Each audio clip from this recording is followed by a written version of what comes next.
प्रधानमंत्री नरेंद्र मोदी के uniform civil code वाले भाषण को लेकर विवेक तनखा का पलटवार, जानिए क्या कहा। नमस्कार, मैं शालिनी गुप्ता, संवाददाता दीपक मालवी और आप देख रहे हैं नो-फिकर न्यूज। आपको बता दें, देश के 78वें स्वतंत्रता दिवस पर प्रधानमंत्री नरेंद्र मोदी ने लाल किले से राष्ट्र को संबोधित किया। इस दौरान उन्होंने देश में सेक्युलर सिविल कोड की जरूरत बताई। पीएम मोदी के बयान को लेकर कांग्रेस ने उन्हें घेरना शुरू कर दिया है। इसी कड़ी में मध्य प्रदेश कांग्रेस के वरिष्ठ नेता विवेक तनखा की प्रतिक्रिया आई है। उन्होंने कहा कि सेक्युलर सिविल कोड पर पीएम मोदी का भाषण विभाजनकारी है। संविधान में कौन सा सिविल कोड सांप्रदायिक है और कौन सा सेक्युलर है।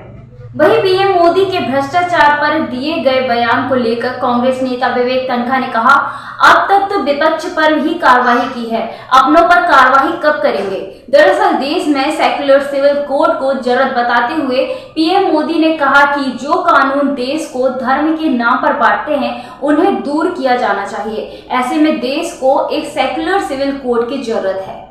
गलत कानूनों की आधुनिक समाज में कोई जगह नहीं है। मौजूदा नागरिक संविधान एक कम्युनल नागरिक संहिता है, जबकि हमें एक धर्मनिरपेक्ष नागरिक संहिता की आवश्यकता है। एक नागरिक के रूप में अपने कर्तव्यों को पालन करना देश के 140 करोड़ लोगों का कर्तव्य है। जो कानून सांप्रदायिक और भेदभावपूर्ण हो उनका कोई स्थान नहीं होना चाहिए। इसलिए हमें एक धर्मनिरपेक्ष नागरिक संहिता की आवश्यकता है। धन्यवाद। ऐसी ही खबरों के अपडेट के लिए जुड़े रहें नो-फिकर न्यूज के साथ।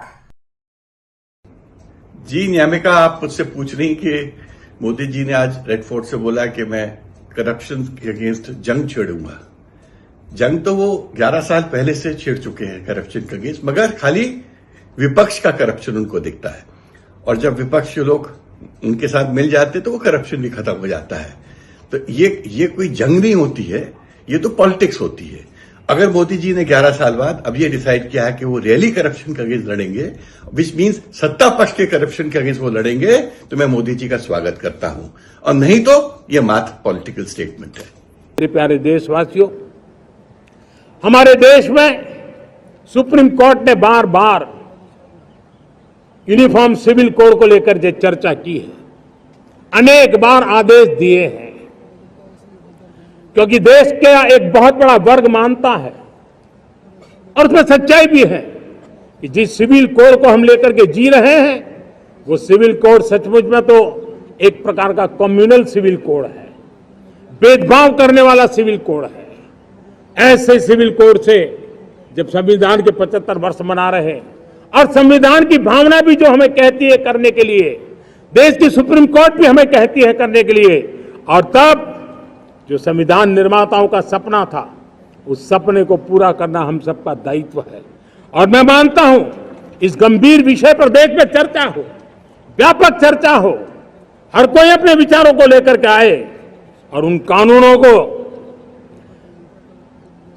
जो कानून धर्म के आधार पर देश को बांटते, जो ऊंच नीच का कारण बन जाते हैं, ऐसे कानूनों को आधुनिक समाज में कोई स्थान नहीं हो सकता है। और इसलिए मैं तो कहूंगा अब समय की मांग है कि देश में एक सेक्युलर सिविल कोड हो। हमने कम्युनल सिविल कोड में 75 साल बिताए हैं, अब हमें सेक्युलर सिविल कोड की तरफ जाना होगा और तब जाकर के देश में धर्म के आधार पर जो भेदभाव हो रहे हैं, सामान्य नागरिक को जो दूरी महसूस होती है, उससे हमें मुक्ति मिलेगी। मेरे प्यारे देशवासियों, समाज की मनोरचना में भी बदलाव कभी कभी बहुत बड़ी चुनौती का कारण बन जाता है। हमारा हर देशवासी भ्रष्टाचार की दिमक से परेशान रहा है। हर स्तर के भ्रष्टाचार ने सामान्य मानवीय का व्यवस्थाओं के प्रति विश्वास तोड़ दिया है। उसको अपनी योग्यता, क्षमता का प्रति अन्याय की जो गुस्सा होता है वो राष्ट्र की प्रगति में नुकसान करता है। और इसलिए हमने व्यापक रूप से भ्रष्टाचार के खिलाफ एक जंग छेड़ा है। मैं जानता हूं इसकी कीमत मुझे चुकानी पड़ती है, मेरी प्रतिष्ठा को चुकानी पड़ती है, लेकिन राष्ट्र से बड़ी मेरी प्रतिष्ठा नहीं हो सकती है, राष्ट्र के सपनों से बड़ा मेरा सपना नहीं हो सकता। और इसलिए ईमानदारी के साथ भ्रष्टाचार के खिलाफ मेरी लड़ाई जारी रहेगी, तीव्र गति से जारी रहेगी और भ्रष्टाचारियों पर कार्रवाई जरूर होगी।